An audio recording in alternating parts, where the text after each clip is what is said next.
Ada satu filem 3 hari lepas orang kirimkan saya makta, satu potongan video dari filem di Rusia.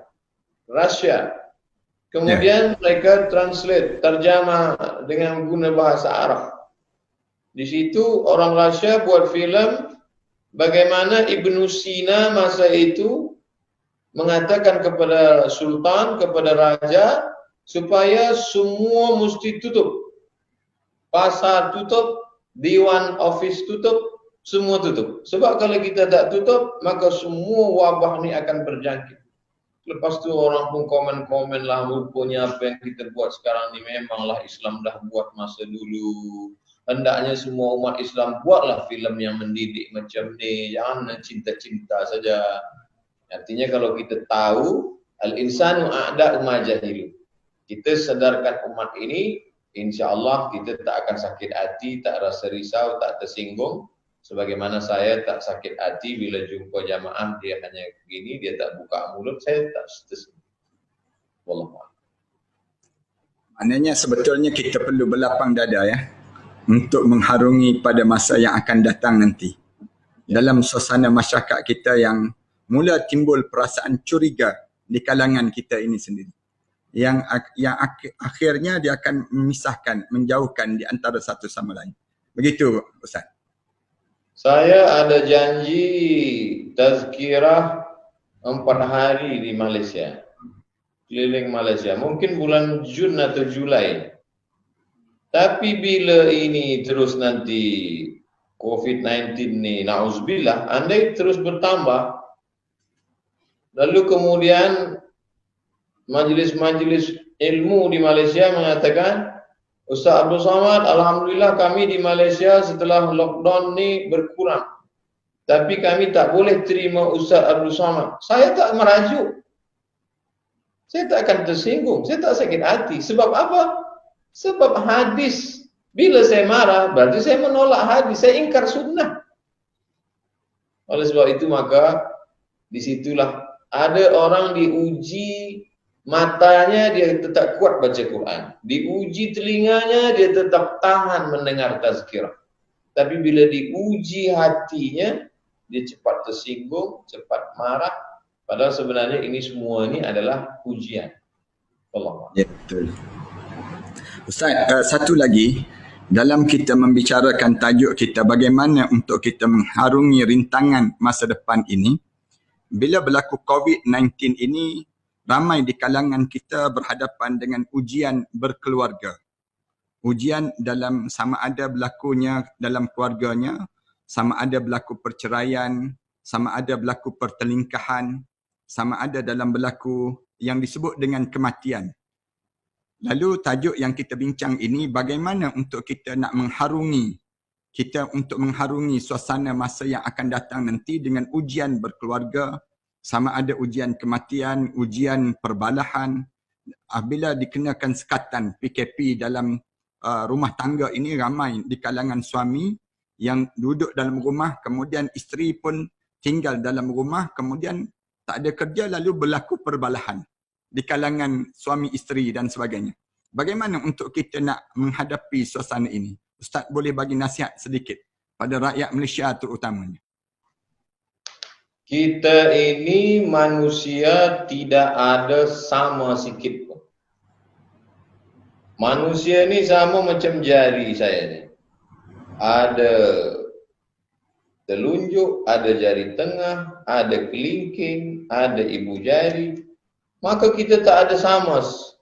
Kita hanya boleh bersama kalau kita saling memahami. Tafahum. Kalau hanya faham, saya memahami orang, maka pasti akan ada teraniaya. Maka kita mesti tafahum, musyarakah, saling memahami. Dalam bermasyarakat, dalam antara jamaah dengan ustaz, antara tetangga, jiran, antara kawan, ofis, segala macam. Oleh sebab itu, maka kita mesti samakan kaji. Satukan kaji kita. Alhamdulillah Malaysia diberikan Allah Subhanahu wa taala banyak ulama-ulama yang menyejukkan hati, menenangkan hati. Ada Ustaz Azhar Idrus, belum bercakap menengok senyumnya dah sejuk hati. Ada Ustaz Al-Habib Ali Zainal Abidin, ada Ustaz, banyak lagi, tak boleh saya sebut satu-satu. Dan maka kita dengarkan bersama, dengar beramai-ramai, ambil. Bila dia disebut ilmu, bukan setakat information, bukan setakat knowledge.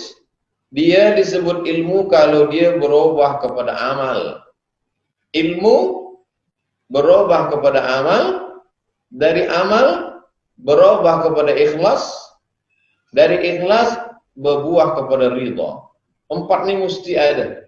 Jadi tazkirah-tazkirah yang kita dengar, buku yang kita baca, nasihat yang kita dapat, mesti berubah kepada amal.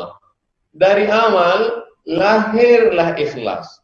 Selepas ikhlas, ridha biqada'illah. Apa yang terjadi, yang kita terima ini adalah takdir daripada Allah Subhanahu wa taala.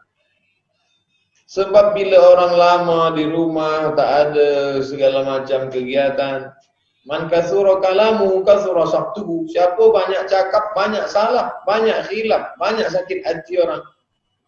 Maka ustaz-ustaz mengatakan jangan banyak cakap. Apalagi kita 4 hari lagi akan masuk bulan Ramadan. Banyaklah baca Quran, banyaklah berzikir, banyaklah buat ini, banyaklah buat ini. Isnin, Selasa, Rabu, Khamis. Hanya 4 hari saja lagi. Apa yang kita nak siapkan supaya kita ada program. Subuh ada streaming Ustaz Fulan. Saya mesti, kita pasang target dari sekarang ni. Saya mesti khatam Al-Quran sebelum 17 Ramadan. Yang belum pandai baca Quran, saya mesti belajar Al-Quran melalui YouTube Ustaz Fulan. Saya mesti ada ikut streaming baca kitab ini. Saya mesti ada. Kalau tidak begitu nanti, sebab orang stres. Yang ini stres, yang ini stres. Berjumpa 2 orang stres, maka gila. Na'udzubillah. Maka tak ada cara lain selain kembali kepada ajaran agama kita, kembali kepada ketenangan, kembali kepada kajian. Huwallazi anzala sakinata, Allah yang menurunkan ketenangan fi qulubil mu'minin, ke dalam hati orang beriman.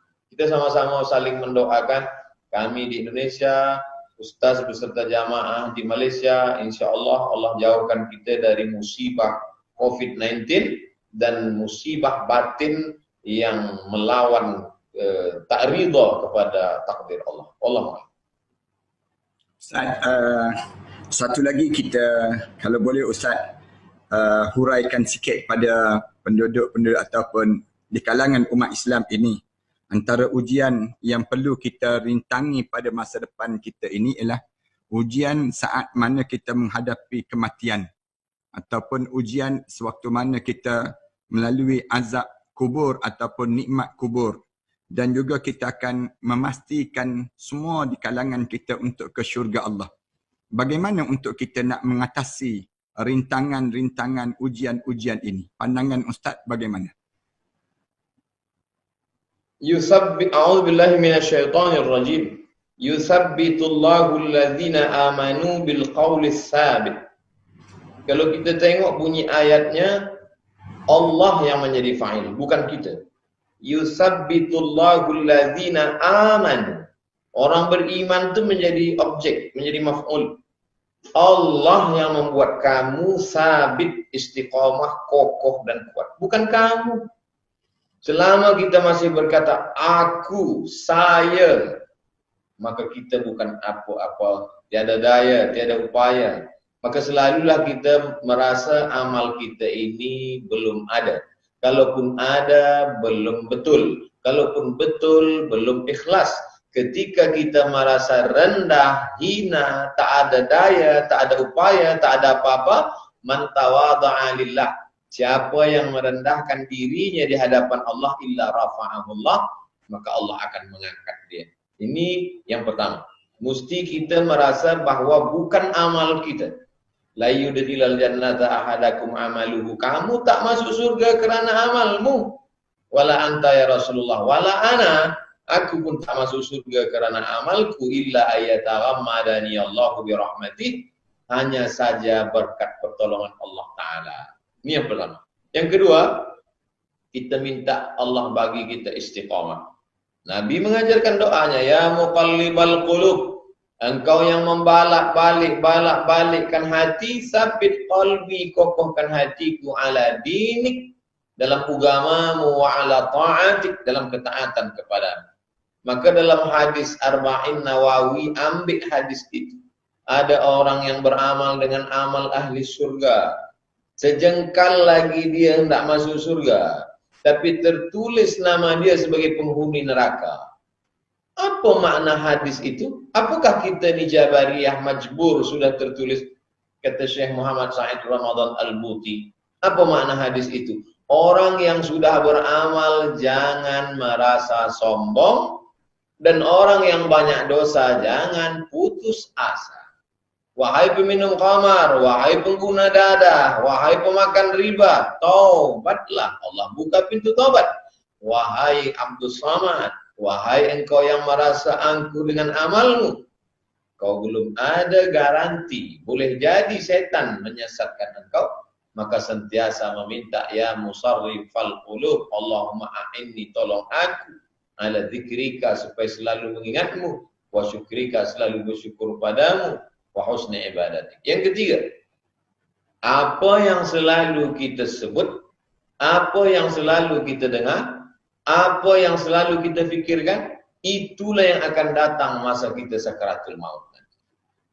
Apa yang selalu kita sebut, apa yang selalu kita dengar, apa yang selalu kita fikirkan, apa yang selalu kita renungkan, itulah yang akan datang masa kita sakaratul maut. Itulah maka bila kita jaga tidur, kita katakan alhamdulillahilladzi ahyana ba'da ma amatana wa ilaihin nusyur. Bila kita masuk bilik, kita katakan Allahumma inni a'udzubika minal khubuthi wal khaba'is. Bila kita keluar daripada situ, kita katakan ghufranaka. Bila kita masuk ke masjid, bila kita bila kita menampak muka di cermin, Allahumma kama hasanta khalqi fahasin khuluqi. Apa maknanya? Supaya kita sedar apa yang kita cakap, apa yang kita dengar, apa yang kita fikirkan. Itulah yang boleh menolong kita di hadapan Allah. Yang keempat, selepas kita ikhtiar, fa idza azamta, kalau kau sudah azam, fatawakkal 'ala Allah, serahkanlah kepada Allah. Hasbunallah wa ni'mal wakil, ni'mal maula wa ni'man nasir, wala haula wala quwata illa billah. Selepas itu insya-Allah, sebagaimana Allah menolong Nabi Muhammad sallallahu alaihi wasallam, sebagaimana Allah menolong salafun salih, sahabat dan tabi'in, maka Allah pun juga akan menolong kita. Allah bagi kita husnul khatimah, Allah bagi kita lapangan kemudahan sakaratul maut. Allahumma hawwin alaina fi sakaratil maut wan najata minan nar wal afa indal hisab. Lalu kemudian dimasukkan ke dalam liang barzakh, dijauhkan dari azab kubur, sebagaimana doa kita tak pernah berhenti. Allahumma inni a'udzubika min azabi jahannam wa min azabil qabri. Jauhkan daripada azab kubur. Dan orang yang lalu lalang di tepi kubur kita selalu mendoakan kita, assalamualaikum ya ahla diyar minal mu'minin wa inna insyaallah bikum lahiqun yarhamullah wal mustaqimin wal mustaakhirin, nasallahu lana wa lakumul afiyah.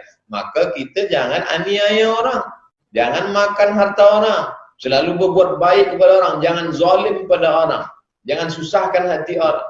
Yassiru, bagi orang kemudahan. Wala tu'assiru, jangan susahkan orang. Man yassara an mu'sirin yassarallahu anhu yaumal qiyamah. Sesiapa yang memudahkan urusan orang, Allah akan mudahkan urusan dia pada hari kiamat. Man farraja an mu'minin kurbatan min kurabid dunya. Siapa yang melepaskan satu kesusahan orang beriman, farrajallahu anhu kurbatan min kurabi yaumil qiyamah. Dilepaskan Allah dia dari segala kesusahan pada hari kiamat. Maka kita berusaha, lepas dari usaha itu kita serahkan pada Allah. Wa ufawwidu amri ila Allah, serahkan semuanya pada Allah. Wallahu a'lam.